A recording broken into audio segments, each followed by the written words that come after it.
নমস্কার বন্ধুরা, আজকে আমার ড্রাগন গাছে একটু সার দেব, সেটাই তোমাদের সঙ্গে শেয়ার করছি। আর কিছুটা যে পাকা ফল আছে, গাছে ফল আছে, ফুল আছে, এই পাকা ফলগুলো পেড়ে নিয়ে কত বড় বড় সাইজ হয়েছে, কিছুটা কিছুটা ছোট আছে। তো অনেক দিন ধরে খাবার সেরকম দিতে পারি না। এই সারটা দিলে পরে কি হবে, গাছে যেমন প্রচুর পরিমাণে ফুল আসবে, আবার এই যে ফুলগুলো আছে সেইগুলো ভালো বেশ পুষ্ট হবে। সব গাছে ফুল চলে এসেছে। এর আগেও দুবার করে ফল পাড়া হয়ে গেছে, তো ভিডিওটা দেওয়া হয়নি, তো ভাবলাম এবার একটা ভিডিও দিই। এইগুলো আমার হলুদ গাছ, ড্রাগনগুলো হলুদ হবে, এর গায়ে কাটা থাকবে না। আর ওইদিকে একটা আছে, সেটা পালোরা বলে, পালোরা গোল্ড। এই যে এটা আছে সেই ফুলটা, এটাও হলুদ, কিন্তু এই ফলটার গায়ে কাটা থাকবে। তো সেটাই তোমাদের সঙ্গে শেয়ার করছি। আর এইগুলো জাম্বু রেড, এর ফুলটা আলাদা, এর ফুলটার উপরে কাটা আছে বেশ। আর এটা হলুদ, এর মধ্যে মিক্স করা আছে। এইটার কাটা নাই গায়ে, কাটা বলছি একটু লাল ধরনের নাই।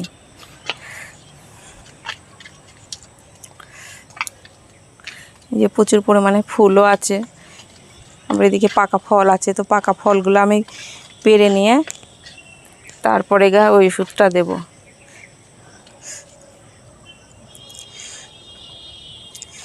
যেমন ফুল আছে, ফল আছে, পাকা ফল। তো পাকা ফলগুলো আগে কেটে নেব, গাছ থেকে পেড়ে নেব, পেড়ে নিয়ে তারপরে ওষুধটা দেব। না হলে পাকা ফলের ওষুধটা, যে কোনো ওষুধ না পড়াই ভালো।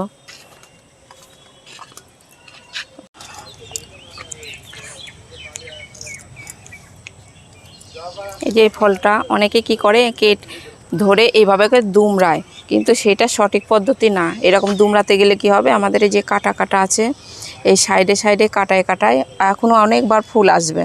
সবে দুবার কাটা হলো ফল। এইভাবে করে যদি তোমরা কেটে দাও, তাহলে কি হয়, এই সাইডের কাটাগুলো নষ্ট হবে না। অনেক সময় কি হয়, এরকম দুমড়াতে গেলে সাইডের কাটাগুলো তখন হয়ে যায়, খারাপ হয়ে যায়, থেতলে যায়, তখন সেগুলোতে আর ফল আসে না, ফুল আসে না।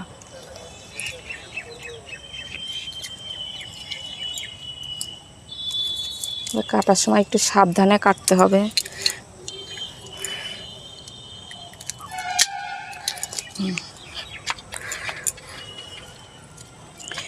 আমার সবগুলো কাটা হয়ে গেল, এবার একটু ওষুধটা দিয়ে দেব। এই যে ফলগুলো সব কাটলাম। এই যে এগুলো আমার জাম্বু ভ্যারাইটির, যে কত বড় বড়, একটাই 400-450 ওজন হয়েছে। তবে ছোটও আছে কিছুটা, সবগুলো যে বড় হয়েছে তা না। এগুলো যেমন এক থোকাতেই দুটো হয়েছে। এই যে এগুলো একটাতে দুটো, তো ডাল শুদ্ধে আমি কেটে নিয়েছি।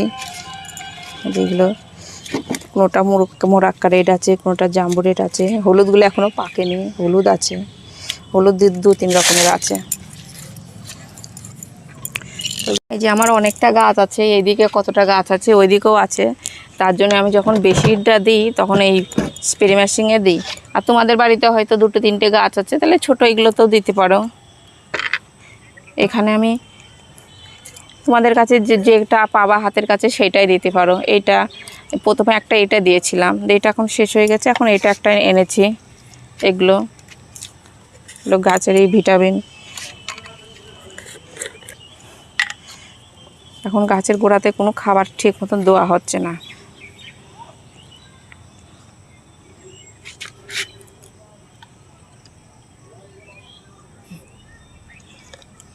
এখানে আমার 5 লিটার জল আছে, 5 লিটার মতন জল নেব।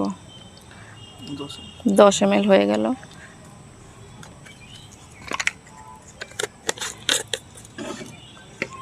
থাক।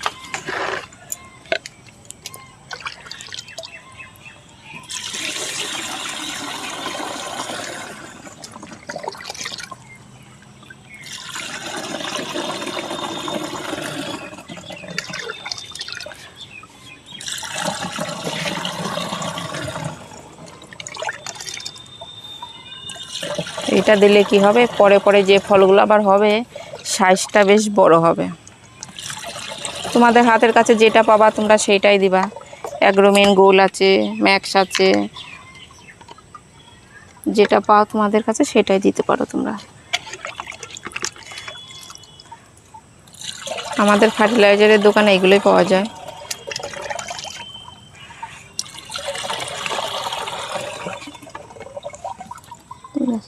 আর 5 লিটার হয়ে গেল।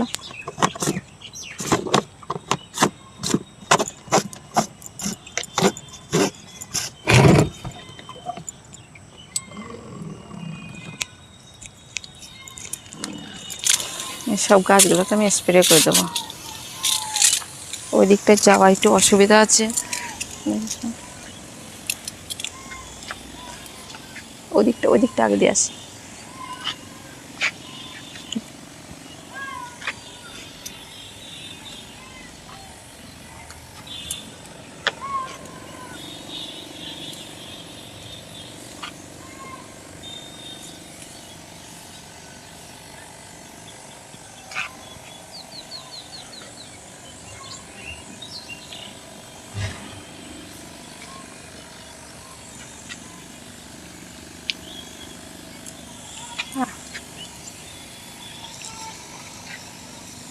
এই যে ফুলগুলো আছে, ফুলের গায়ে যদি ওষুধটা পড়ে ফুলটা বেশ ভালো হয়ে ফুটবে, আর তার সঙ্গে যে ফলটা সেট হবে খুব বড় হবে।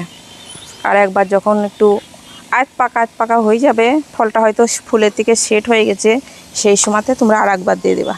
তাহলে ফলের সাইজটা যেমন বড় হবে, ফলটা নষ্ট হবে না ফুলটা।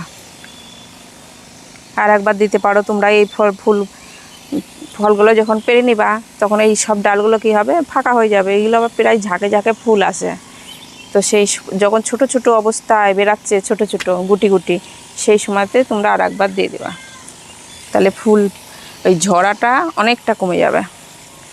আর এই ওষুধটা দিতে হবে কেমন, যেমন একটু খুবই সকালের দিকে, নাহলে বৈকালের দিকে দেখবা তোমরা যে ঘন্টাখানেক রোদ্দুর থাকবে, সেই সময়তে তোমরা দিয়ে দিবা। এখনো ফুল আসেনি, তো ভাবছি এটা তো একটু দিয়ে দিই। এই অনুখাদ্যের মধ্যে কি হয়েছে, জিঙ্ক বোরন যে কোনো জিনিস থাকে। আমরা তো এখন বৃষ্টির সময় গাছের গোড়াতে কোনো খাবার দিতে পারছি না, তার জন্যই এই ওষুধটা দিলে পরে সব দিক থেকেই খুব ভালো হবে। সবসময় গাছের বীজ ভিজা ভাব হয়ে থাকছে, কোনো খাবার দিতে পারছি না গাছের গোড়াতে। আর এইটার মধ্যে দিলে পরে গাছের পাতাতে খাবার থাকবে।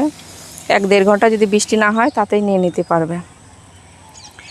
তাহলে ভিডিওটা এখানেই শেষ করছি। নমস্কার।